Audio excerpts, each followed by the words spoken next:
Okay, I believe we're back in here. We just lost about 7 minutes, 6 minutes, but my mic is now working through the system. As I was saying, today's date is Thursday, December the 28th, 2023. It is the last episode within this year at the end of this year. As you know, I'm on here every Thursday. I am the host, creator of Clear Blue Radiance. It used to be called something else.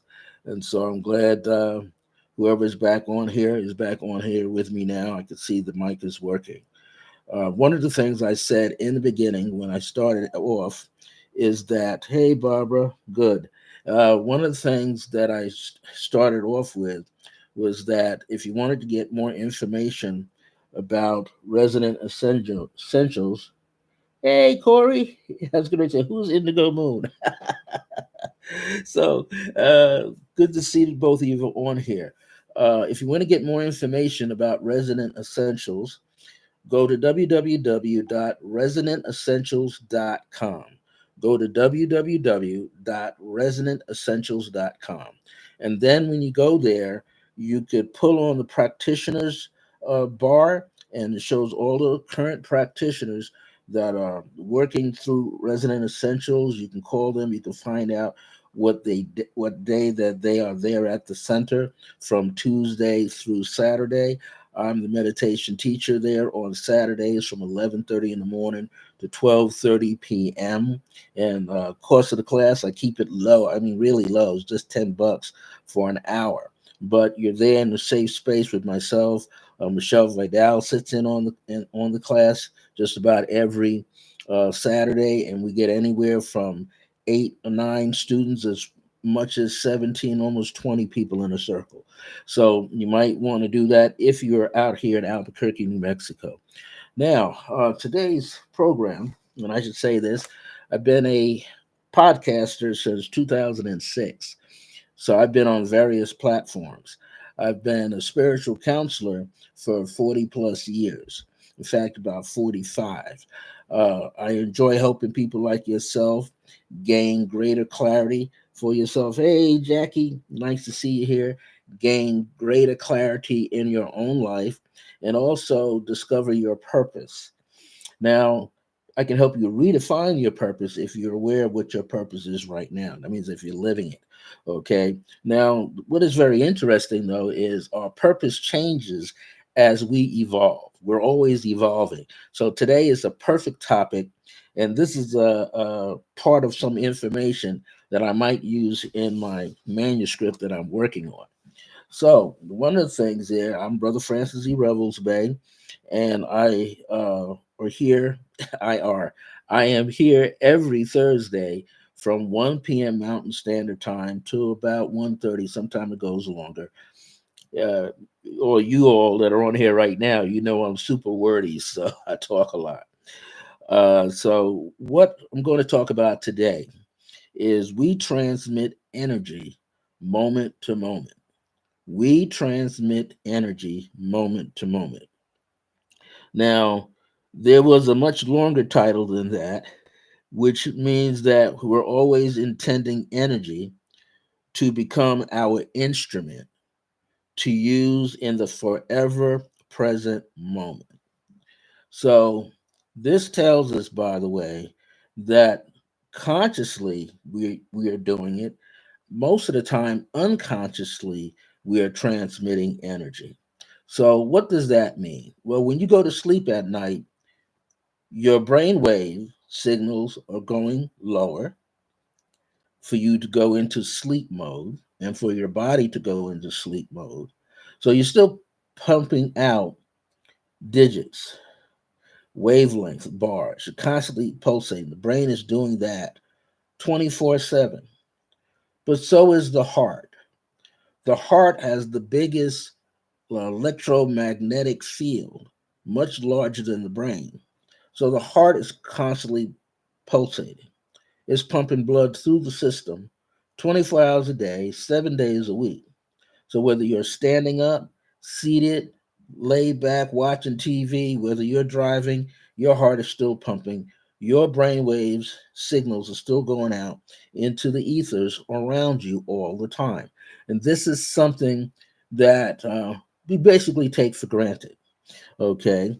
Now, here's something that we need to know about. Scientists are and have been delving into this metaphysical topic under the heading of quantum physics.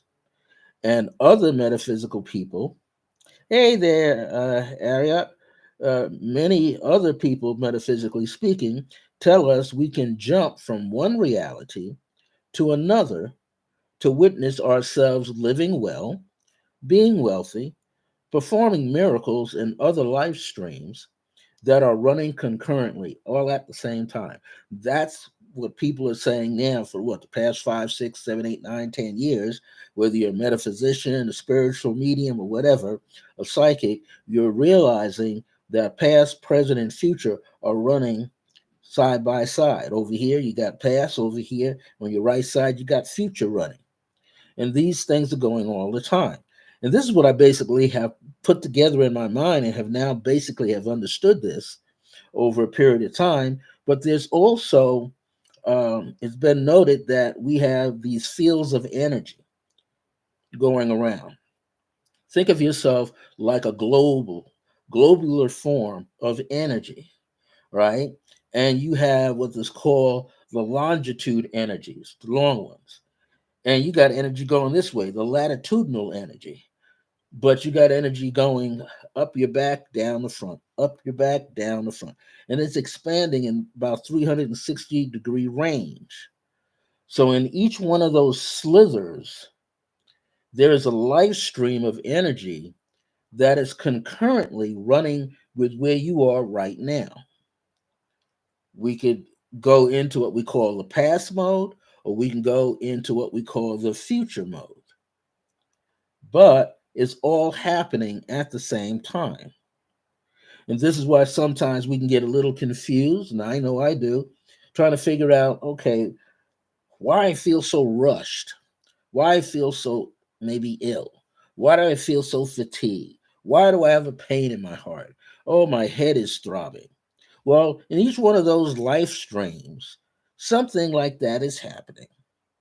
And it's all plugged into where we are right now. So the one that we are currently in, the one that we have all our focus on, is we're unaware of all these others. It's like we got blinders on and we can't see unless we turn our head.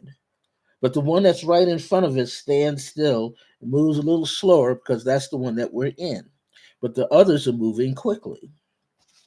Also, if you're aware that you have what is known as a divine self or your true self or your higher self, then what you realize is that there's a part of you in another realm of consciousness, another dimension that's flipping back in the mind and thinking about what you might be doing now or what you might have done long ago. You have this ability to do that. That's why it's so hip to watch sci-fi movies because they're always what employing this stuff all the time that you can jump in and out of realities all the time. So you feel more consciously aware in one than you do to the other, or why you might reflect back into a past life mode of being a great warrior, a great queen, a great sultaness. You were a leader of a tribe or a village, or you were a wealthy person of an empire, or you remember maybe living in another flesh in Ireland or Scotland, and you had acres of land, or you lived as a pauper. You have all these experiences that you have created, you put in place, and you pull on them for your life's experiences. So, an elder gentleman, and I've mentioned his name before, an elder gentleman by the name of Burt Goldman. Now, you can't see it behind me. Well, those titles right there, this is his material, and he taught way back in 2005, 2002, up to 2006 or 7. He taught a series of courses that he called quantum jumping. And he used himself as a prime example. What he did was he discovered that he can find what he called the doppelgangers. Doppelgangers are these other parts of himself running around, quote unquote, in the larger universe. And he wanted to learn how to become a painter. So he went into meditation, a very deep meditation. He may have put himself more like in a trance level meditation, and was able to lead himself where he could find himself as a professional photographer or a professional painter or a musician. So in other words, he tapped into all of these different phases, life streams, where he was an accomplished pianist and brought that information back into his conscious state, his current state of awareness. Then sit down at the piano and start to play. And people see him play as if, oh, who did this guy get lessons from? Or how long has he been playing or studying the piano? And all he's doing is jumping in and out, quantumly, jumping in and out of these different realms of consciousness and these different dimensions where he sees himself as that accomplished individual. And all of this basically came to him when he used to study martial arts when he was far younger. He's like in his late 80s now. And I remember purchasing some things where he's in a gi and he's doing qigong exercises and he's breaking boards when he was in his 70s. But the thing about it was he knew exactly what he was doing. He could always go back in his mind and find these things. In fact, if you ever heard of I believe the guy's last name or first name is Vashon. He's a young Indian American guy, East Indian American fellow, who started a company called Mind Valley, Mindvalley. And over a 10, 15, 20 year stretch, it took off where he was able to connect with the family of the Silver Mine, Jose Silver Mine technique. He was able to connect with Burt Goldman. He connected with Dr. Michael Bernard Beckwith, and all these people to bring a great deal of teaching into the world. Okay. And he just started on a small budget, and now this thing is all over the world. Okay. And it allows you to get assistance and help from all these great metaphysical teachers. But how did he do that? He went into his mind and he started to create the vision, which is the same thing that I spoke about last week that Reverend Ike did. Reverend Ike, an extraordinary life of influence, did the same thing. And he grew up very, very poor with one parent around, only had his dad around up until age 5. Dad split and just he and his mom. But along the path, he he took an interest through Bible course studies, but he took an interest in people who were doing the new thought stuff. And he began to absorb all of that, and he began to teach the Bible from a metaphysical standpoint. And he changed his life at the same time. So it's the same thing here. We transmit energy moment to moment.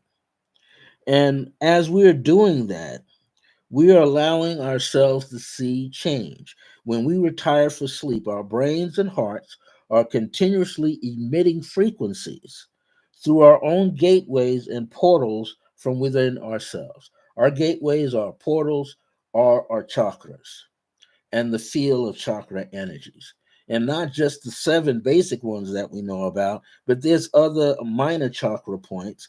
If you to study Chinese acupuncture, you will find out that there are 365 points, meridian points in the body that they have mapped out. And there's a dozen of them or so that connect on different parts of the body that connect to your lungs, that connect to your liver, your bones, your nerve system, your sympathetic nerve system, your kidneys, your heart, the brain. And all of this is going on. The Chinese have figured this out some 6,000 years ago.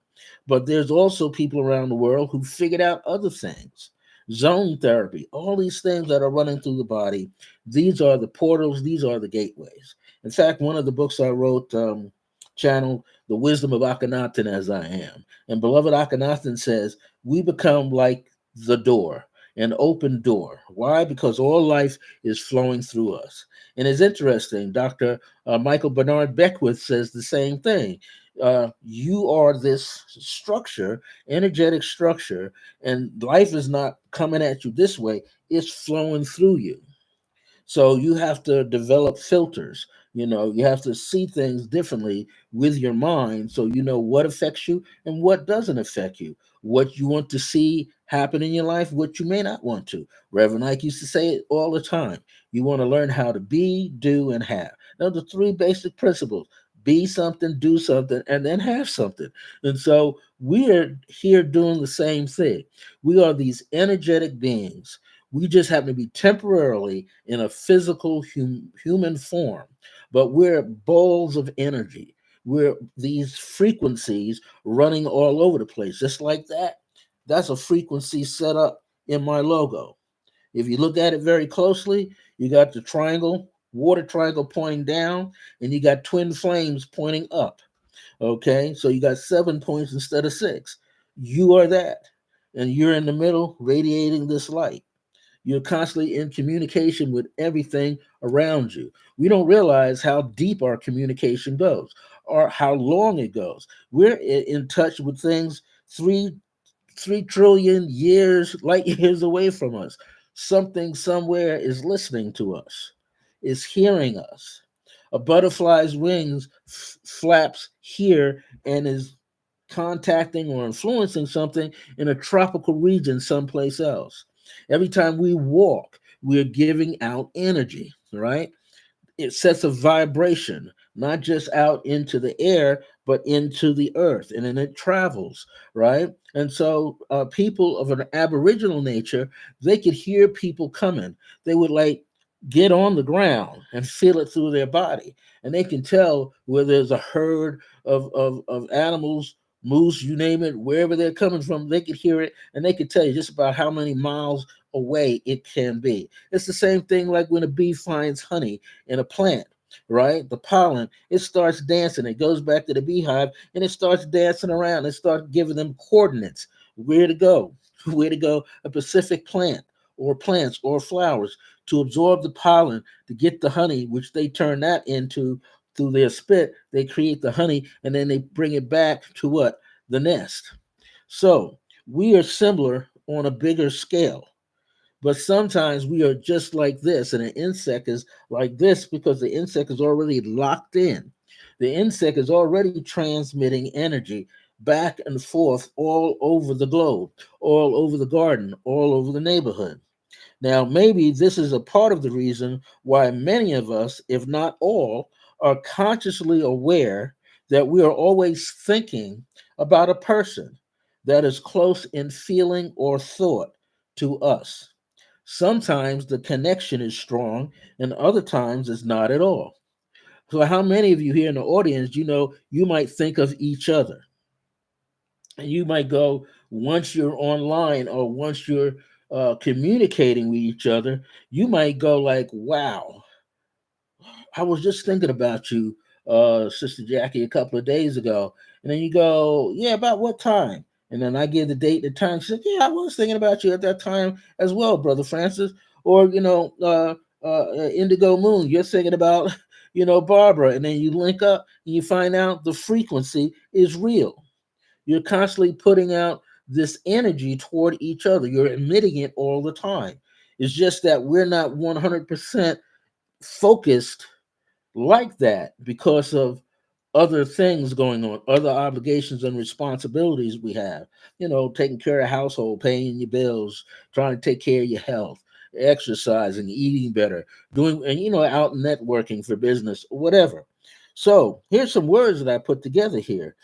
Intend, INTEND, then 10, TEND. They all have a meaning, but they're all connected. Then there's the word intention, right? INTENTION, and of course, energy. Well, check this out. If you just basically look it up, because we always, if we're transmitting energy into the ethers, we intend to do it. which means we intend to have a particular course of action that we want to take if we're putting these thoughts. If we're now consciously aware that we're putting these thoughts out all the time, then we are going to have a particular course of action that's going to go along with that thought. Sometimes we say we need to tend to our thoughts, which means we need to behave in a particular way, and so that we can see the energy build up and then go where we need it to go. So when we tending, we're creating a particular action or means or way for something to take place, where henceforth comes the word intention. Intention pertains to purpose. So if a group of people are sitting down in the thought about intention, about something that they're planning to do, they're creating the energy around it and giving it a living purpose. So many of us are seeking our purpose, and some of us already know what our purpose is, but our purpose changes as we evolve. So that means as we elevate in our mind, as we get stronger, as we expand our awarenesses, our thoughts and feelings, things start changing. We start looking at ourselves differently. We change our attitude, our outlook on life, and we start going higher because we're reaching out for higher consciousness, right? And so through intention, we're creating a purpose, a reason to be, raison être, French for a reason to be, a reason to do something, and we're willfully doing it. Then there's the word energy. You know, the word energy we kind of throw around loosely all the time. I know I do it, and then I don't give it any further attention. But energy deals with strength and vitality needed to perform a physical or mental activity or task.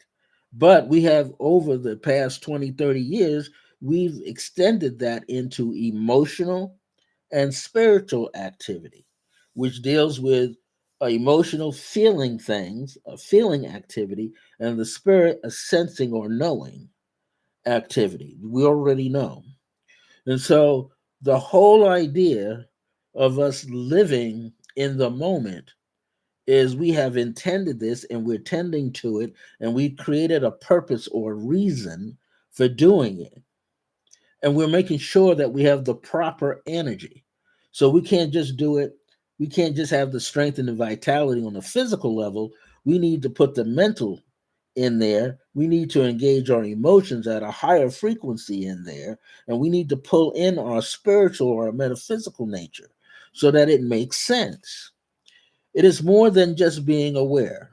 Now, over the past 2 or 3 years of teaching these podcasts, I say that there's two things, and I tell my students all the time: we have awareness and remembrance. And I always say, ask yourself in any moment that something is troubling you or you get excited about, what is it that you are aware of? At that very moment, what are you aware of? And also, what do you remember leading up to that awareness? That's very important. So it's more than being aware. We need to remember who we are. So we come into this physical world exercising and learning new things, but also growing in our awareness to remember what we're here for and what we're trying to do in the first place, which is call on all that metaphysical nature of ourselves, all that spirituality, all that divinity, all that magical stuff that we were born with, bring it into here, utilize it, and open up and make this place like a paradise for ourselves, where everybody's living in harmony with each other. We are part of the divine source, which is always transmitting energy. The divine source is always transmitting energy. And we can remember to tune into the divine source, not tune out, but tune into it. When we tune into the divine source, then we become more sensitive to knowing and receiving higher consciousness. We become in it.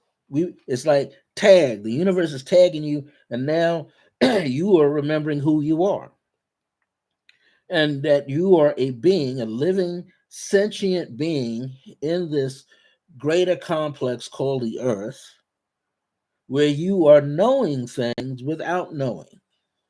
You're seeing and understanding without really seeing or understanding it. But you just know that it's correct for you. You know it's right for you. So we become more sensitive to knowing and receiving higher consciousness and become what is known as the great I am presence, which is what my new book talks about. And might as well say it. You are the higher self. You just have to awaken to the fact that you are the higher self. And that's what you have with you. And then you got all these principal energies like compassion, understanding, and grace. And what a lot of people say over understanding, like overstanding and understanding.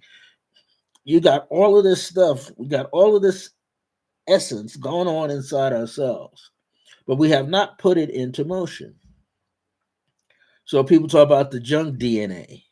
We have not even tapped that, or we might be beginning to tap it. To me, DNA, I have a whole new meaning for DNA: divine nature in action. That's what I mean when I use the word DNA. It's the code for divine nature in action. And your nature is your truth about yourself that's forever being presented. Na is the Latin word, or ne, or na, and a is the Latin word for meaning forever being born. And if you take the chur and turn the letters out, it's true. What is true in you is forever being born, brought through you. And you're the one that is allowing it to happen. So you're the one that's allowing yourself to live. You're the one that decides if you don't want to live. People have willed themselves to death. People can will themselves here. I'm going to say that again. If people can will themselves into the state of death or transition, that means people have willed themselves here. Sentient beings all over the planet, all over the galaxy, have willed themselves into place. In other words, they created a purpose, which was an intention, and then they began to tend to it like a farmer and keep what? Motivating themselves, cultivating themselves, preparing themselves to shift to a higher level of understanding of their true divinity, which is their I am presence, which is the higher self, which is a reflection of the divine source. And there's trillions of us out here in the world, probably quadrillion, quintillion beings all over the greater galaxy that's expressing some aspect, infinite aspect of divine source, which is the I am presence, which is your higher self in this very moment. So I'm not going to predict anything, but will just remind you to always work on yourself, develop yourself, and shine your light. Always work on yourself, develop yourself, and shine your light. That means who you are, reveal who you are. As I have shared with my students, you do not have to become or be perfect. Perfect. You don't have to become it. You don't have to be it. Just always be present. That's more important than anything else. If we're striving to be perfect, to become perfect, we miss the true essence of ourselves.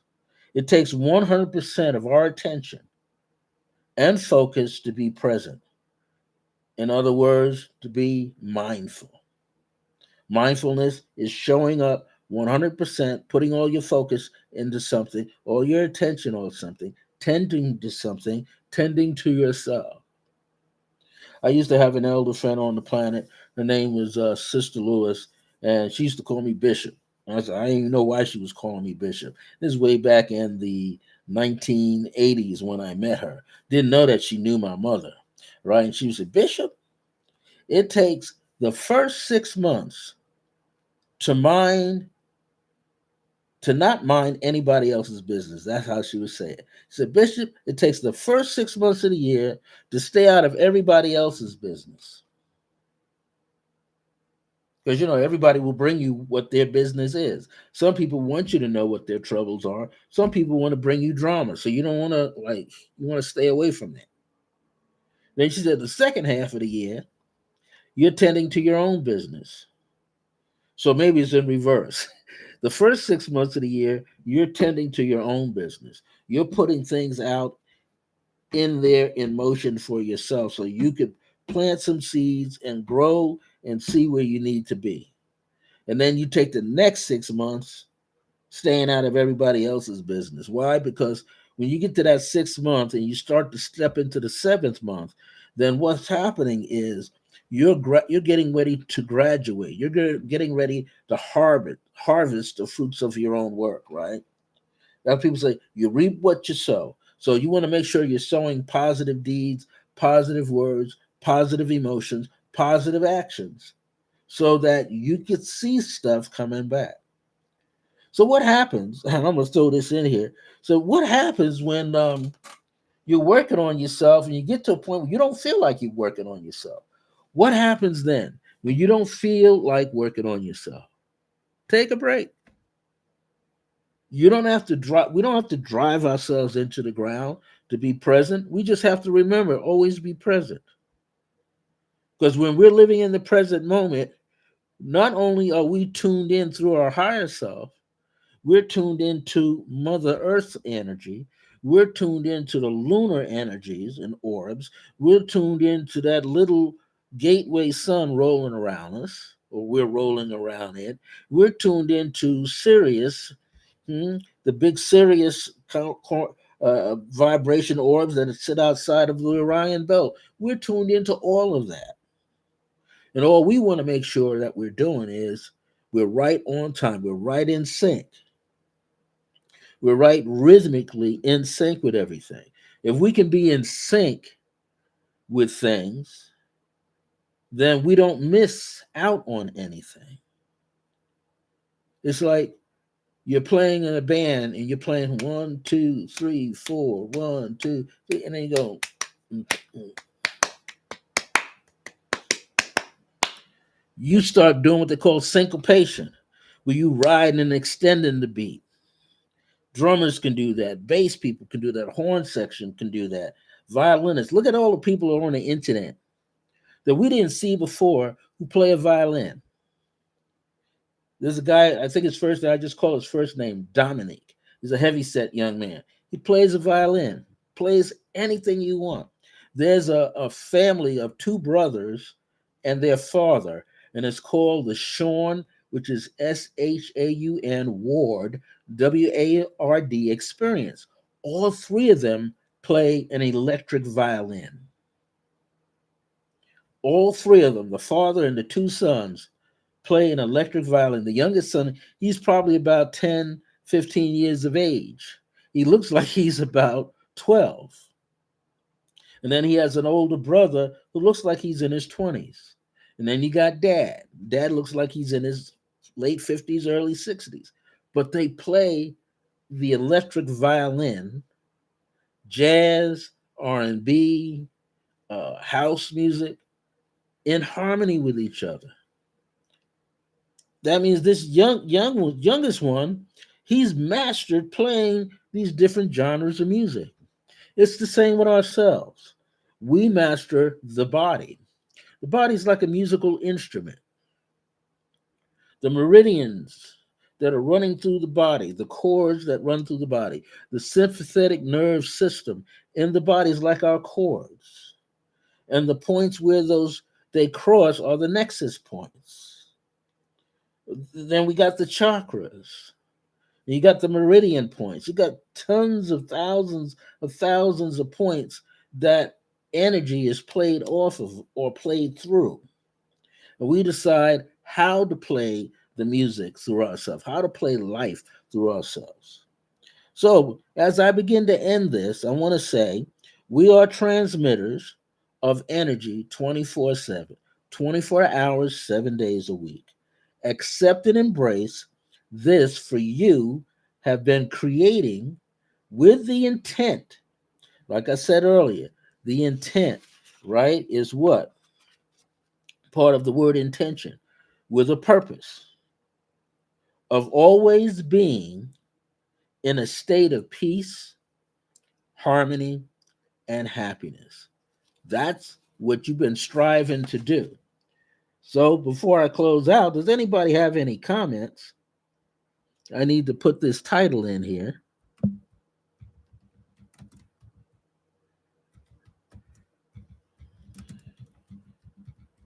Hello.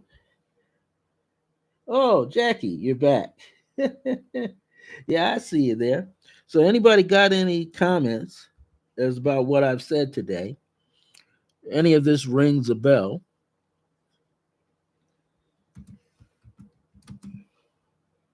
Oh, thank you. Thank you. Is anything you want to lay out extra here?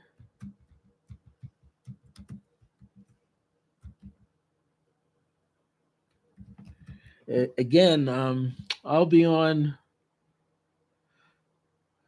as we roll into next year.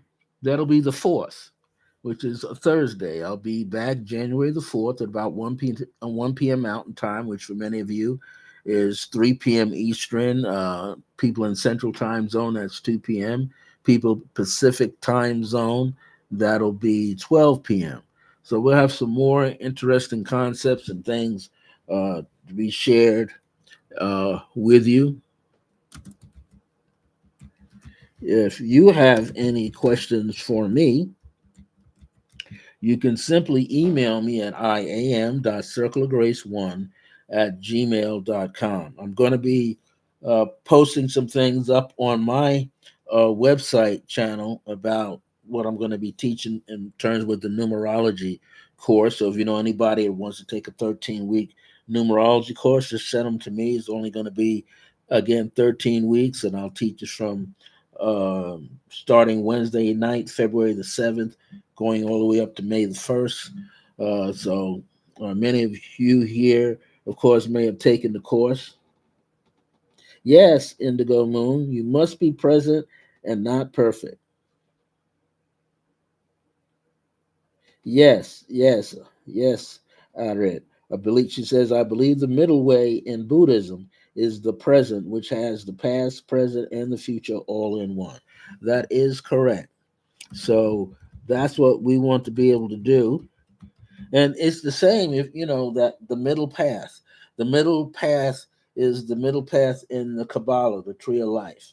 Okay, so crown, and then coming into the throat, doth, and then coming into the heart, and then coming into the moon, that is like in martial arts, Lord Dantian, that's the sacral chakra, and then the feet. Okay, that is the middle path there where you take on the pillar of severity, on a person's left hand side, and then on the right side of them in that, or however you want to look at it. Then pillar of mercy, which takes you into nature and all the divine Father kind of energy. Well, anyway, it just puts you in a position where you can process. When you take the middle path, you're able to process everything much better and much easier than you see in the way that you're supposed to see. You will see in the way that you're supposed to see. So I'm going to step out, take a break, do something else. I might step in and finish reading Reverend Ike's book that was put together by his son, his only son, Xavier Ikenren Okota. I never can pronounce it. Reverend Ike's son, and Mark Victor Hansen, the author of Chicken Soup of the Soul, who's written over 500 books. And I didn't even know Mark Victor Hansen was the immediate chauffeur, eventually the immediate chauffeur for Reverend Ike back when he was on the planet. So may you all enjoy the rest of your day. Have a great Friday tomorrow, great Saturday, Sunday, Monday, and get ready to, cross into the new year. Be prepared to be more of yourself. And as I said, work on yourself, develop yourself, and shine your light, and you can't go wrong. All right, everybody. Thank you for being here. Sister Barbara Ewing, Indigo Moon, which is Corey, Jackie Seymour, Antoine, and Adit Mayat. Thank you so much for being here. And again, if you have any questions, you can always email me. Take care of yourselves. See you real soon, as I am out of here.